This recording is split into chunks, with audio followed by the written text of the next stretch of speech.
Hi, Karen here.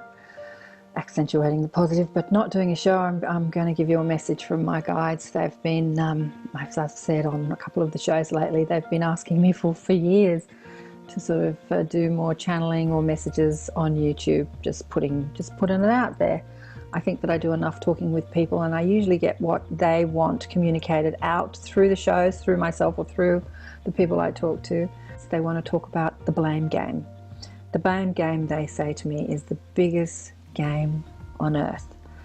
They say we so indulge in blaming how we feel, not what happens to us, but how we feel about what happens to us, giving that to outside circumstances.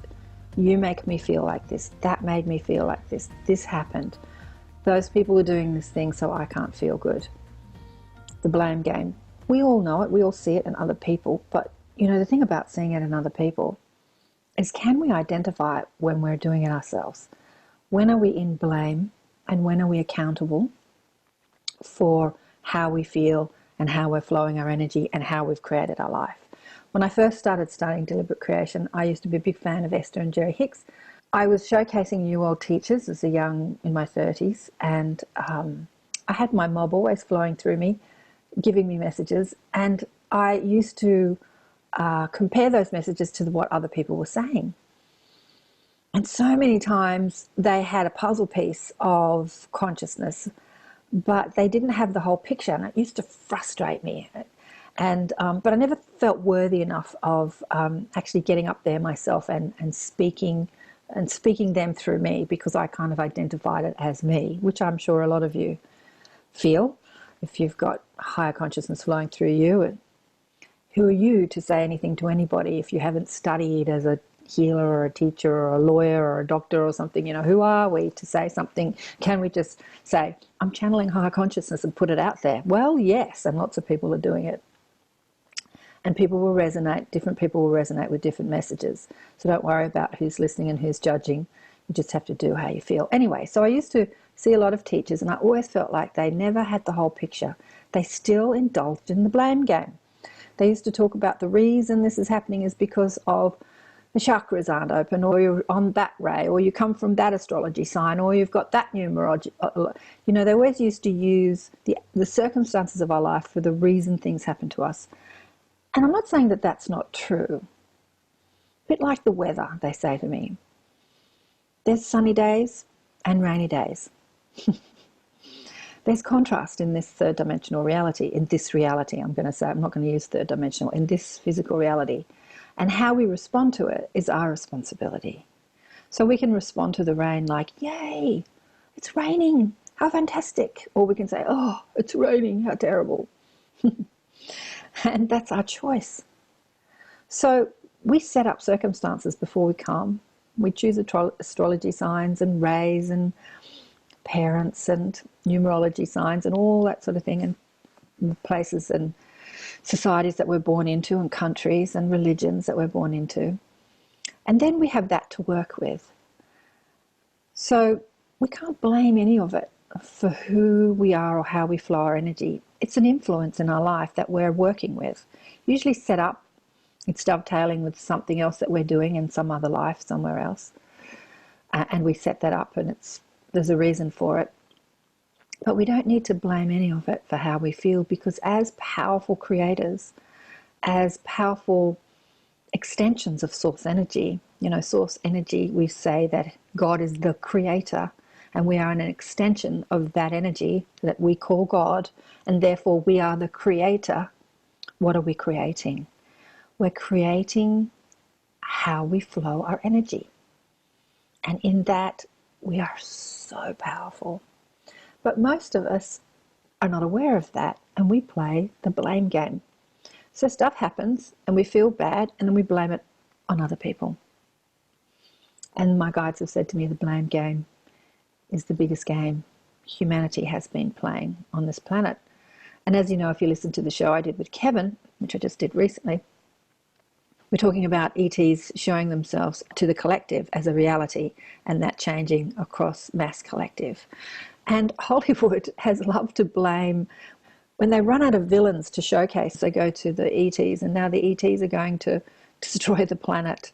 That's the game we've been playing on this planet, the blame game. And you see it in all our movies. You know, something is happening to destroy our lives. But once you start to take radical responsibility for what happens to you, I remember listening to Esther Hicks saying, when she first started practicing, Esther herself, Abraham was saying this about Esther, that every time something would happen to her, good or bad, she'd say, I did that. So she'd have a car accident, someone would bang into the back of her, so just using an analogy. Instead of saying, why did you do that to me? She would say, I did that. Or something good would happen. She would say, I did that. You know, taking absolute responsibility for how we're creating our reality. So we're not creating it by visualizing it per se, like, oh, I really want someone to smash into the back of my car. We're visualizing it by the way we flow our energy. And when we're grumpy and upset or hating or resentful or critical of others, we just attract more things that will evoke a similar frequency in us, a similar upset. Again, sometimes we bip along through life and we create all these little upsets until some big upset happens, like a cancer diagnosis or a death of somebody, and it tends to knock us out of our collective hypnosis and playing the blame game. I've seen that on so many people I've interviewed on the show.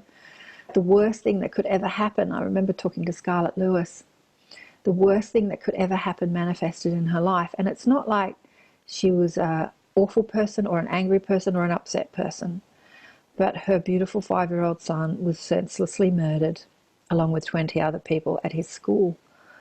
And she had this realization that her worst fear had happened, the very worst fear, the senseless murder of the person, the being she loved the most.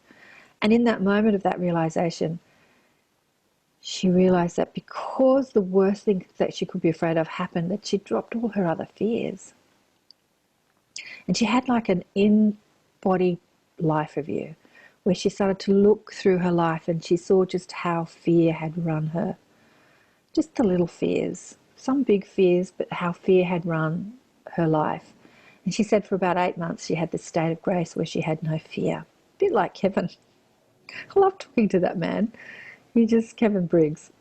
He just doesn't seem to be scared or fearful or worried about anything. He said to me he was like 14 when he first thought, oh, there are negative thoughts. He'd never had a negative thought, and then he saw other people having negative thoughts around him, or he experienced his own negative thought. And he's like, oh, there are negative thoughts in this world.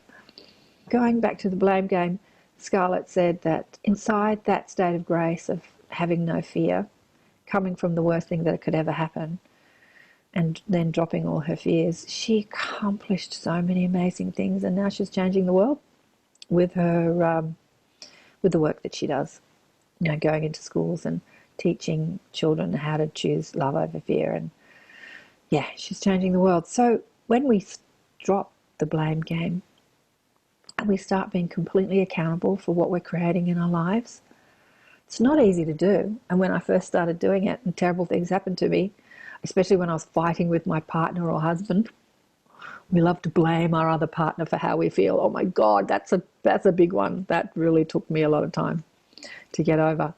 Their behavior, like your behavior is affecting how I feel, or your behavior is affecting my happiness. When you stop playing that game, your life will change significantly, as did mine. I know a lot of you want to tap in more to your psychic abilities or have more connection with your guides. And let me tell you, when you stop playing the blame game, you will have much more of that access. Because when you stop the resistance, your field expands. And when your field expands, you have more access, more awareness. You allow more love into your life. You allow more love into your being. Your body heals. Little aches and pains go away, or big aches and pains go away, or disease can heal. When you take full responsibility for how you're creating or flowing your energy and how you're feeling. Again, I say sometimes it takes big sledgehammer moments for us to get this message. It doesn't have to. It really doesn't have to. You can do it right here, right now. And when you start to take responsibility for how you feel, when you see something that upsets you, turn it around and say, I how can I look at this differently? How can I feel better about this? How can I flow my energy in a different way? You start to evoke so much more connection to your own source and your own source of higher wisdom and higher guidance. And I think for me, that's when my psychic ability is not the right word, but connection to my guides, that guidance really kicked in. It was always there. I wasn't really aware of it. I didn't really know that I had them talking to me all the time, just called it my common sense because it was just my thoughts. But when I stopped playing the blame game and started being accountable for how I feel, I'm flowing my energy. I'm doing this to me. Nobody else is, no matter what's happening. It really shifted for me. It's not easy. Believe you me, it's not easy. Because we're used to doing it another way. We're used to letting life knock us around and just be knocked around by the ebb and flow of what happens. People say nice things, people say horrible things. Believe you me, putting yourself out there in podcasts like this and having the comments, I've got so many comments that are in the spam folder of people judging me. And do I let that upset me? Or do I see people as being upset themselves, even though they're blaming me or saying I'm crazy or stupid or demonic or, whatever? I see their upset influencing how they're flowing their energy. And as Byron said, if you believed their stressful thoughts, you would do that too. If you thought like they thought, you would probably do the same thing too. You would lash out at people. You would, be awful, be horrible to people if you had the same stressful thoughts as those people. So we can't blame people for how we feel. We have to take responsibility. And in doing so, your world will change and you'll be a potent force. Esther used to always say, one person connected to the stream of pure positive energy, the stream of God consciousness, the stream of divine energy, the infinite unified field, whatever you want to call it, is more powerful and influence than millions who are not. The power of a positive thought is so much greater than the power of a resistant thought. So you have power of influence over your life and this world by flowing your energy in a way that feels good. Let me know if you need any help unraveling those stressful thoughts. That's what I do in my personal sessions. Uncovering first those programmed stressful thoughts that are kind of our default settings sometimes. And I'm here to help you be the powerful, deliberate creator you came here to be. Lots of love. I'll speak to you soon. Bye for now.